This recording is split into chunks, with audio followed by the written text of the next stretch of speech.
It's a great honor to have you come celebrate with us. We're so excited. We thank God for God's faithfulness.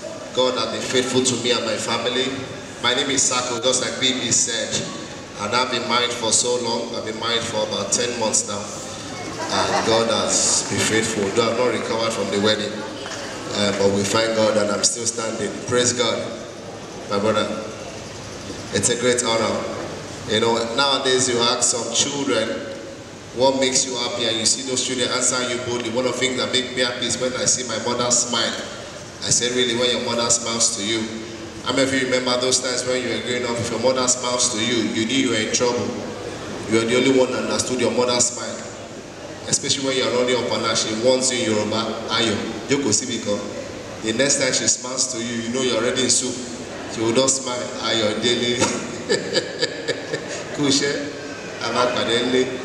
As soon as he tells you about Padele, you know you're already in soup. You don't start crying. People say, why are you crying? He say, Mommy, you want to receive me?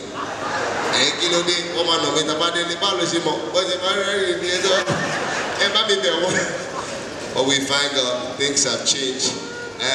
In the course of the event, I'm going to be coming up. I'm going to be doing some other things if I'm permitted. But I'd like to invite my friend and my brother quickly